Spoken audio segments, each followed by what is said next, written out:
back to Michael's Kitchen. We've got a special one today. Y'all are gonna get 2 recipes for the price of 1. So that said, we do read comments, and yes, I'm still planning on a giveaway as long as you go to this video here, which is our unboxing video, and give us 100 likes, and we'll do the giveaway for our apron. So it hasn't stopped. We still read the comments. For those of you lucky enough to follow us on Facebook, Instagram, and TikTok, and I'm sure she'll put here all those words. We went live this week, so you guys can see how many videos she has in her queue. We went live and we did this recipe, and it was beyond perfect. It was delicious. So I went to a place and she's got a shirt for me to have because I don't get to pick my wardrobe. And one of the shirts is Mr. Mike's, and it's a place up in Canada where I do a lot of traveling, and they had this lasagna. And typically lasagna is made, or the Bolognese sauce, which is an Italian meat sauce. Getting my wife to understand Bolognese, Italian meat sauce. Why don't you just call it meat sauce? Anyways, Bolognese sauce typically is made with red wine. The only difference is switching it out with some vermouth. So vermouth, that's the only difference, is the vermouth. So reviewing the ingredients that we're going to do for this Bolognese sauce. 1 chopped onion, 1 celery stalk, 1 carrot diced. These are all diced and chopped. I'm going to use 1 cup of heavy cream. You'll see when I add that. I'm going to use the Goya Total Seasoning. I'm going to do about 2 tablespoons of oregano, 1 teaspoon of garlic powder, 1 teaspoon of black pepper, 2 or 3 tablespoons. I'll see how the sauce is coming along of tomato paste. About 2 teaspoons of salt. I've got 3 tablespoons of balsamic vinegar. I've got a pound. It's really a pound and a quarter, so I'm not gonna lie to you. A pound of gorgeous 80-20 beef. 2 cups of beef broth, a can of crushed tomatoes, and I've already told you about the vermouth. And then I'm gonna add 2 bay leaves, and of course you guys know us, 3 crushed cloves of garlic. So, that said, follow along as you guys get 2 recipes for the price of 1.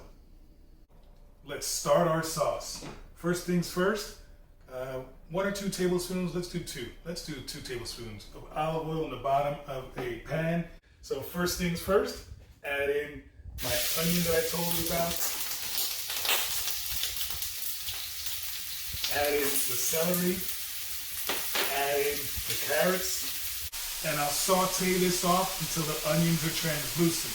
And for those wondering at home, I've got my heat on medium heat. So my onions, celery, and carrots have been going for about 3 or 4 minutes. I'm going to go ahead and crush in the garlic and get the garlic going in the bottom of my pot, of my pan here. Now I will add the beef, the ground beef to it. And typically, as you guys saw in some other videos, I use a meat grinder to break down all this beef.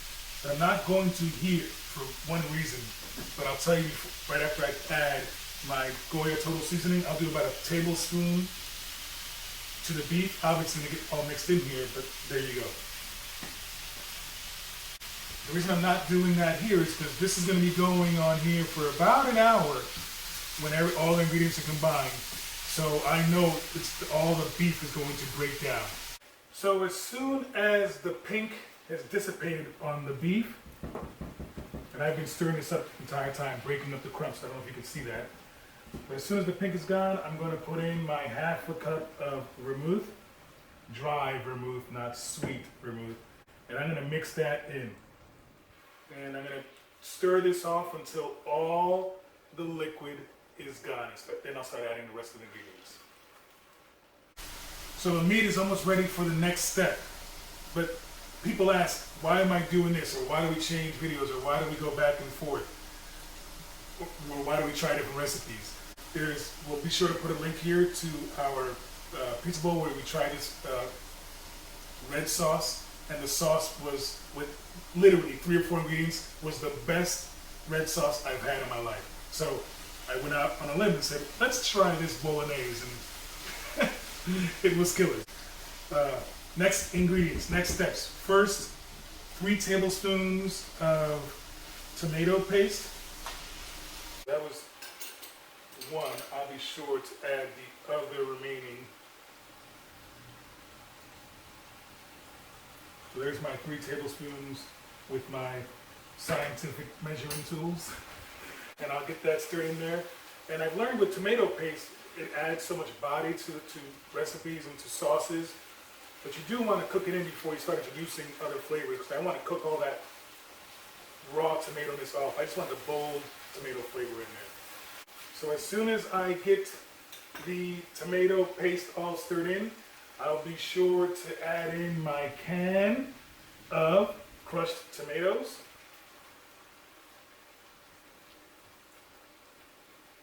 And I'll give that a quick stir as I'm dropping the heat down to a quarter now. And as I stir all that tomato in, I'll be sure to come back through here and add in the 2 cups of beef broth. At this point, I'm golden to add everything else we're going to need here. So we told you about the balsamic vinegar. We told you about the salt, black pepper, garlic powder, as the garlic is fighting to go in there to its death. And of course, the oregano. And if the missus wasn't here, I'd add in a little bit more than that red pepper flake. Oh, you're dead. And I'll give that a quick stir to combine all those ingredients.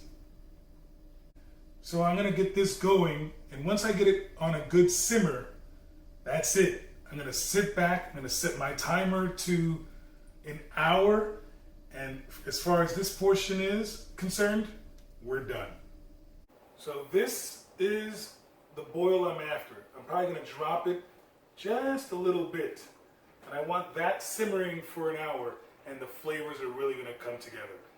Also, can't forget, thank you to all those new subscribers. We're happy to have you here. Don't forget to comment down below if there's anything you want us to try for you guys, because you know we're open to pretty much anything if we see the recipes we are trying.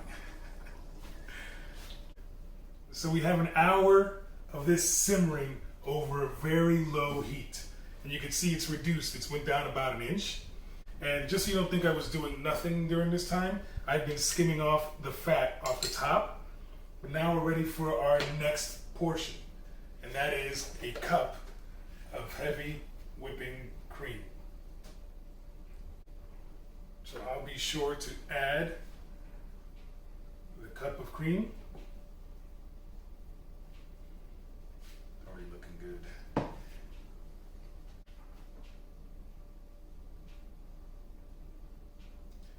Are you still recording?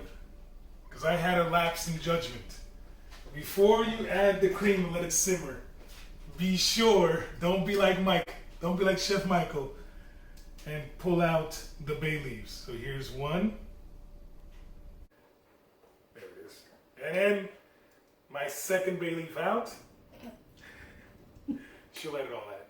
And then combine all this. And we're gonna let this go for 30 more minutes, 30 to 40 more minutes. I just want to reduce a little bit, but I still want the sauce to be creamy and perfect. So at this point, just a matter of waiting game. And the time just lets all the flavors melt together, which is extremely important.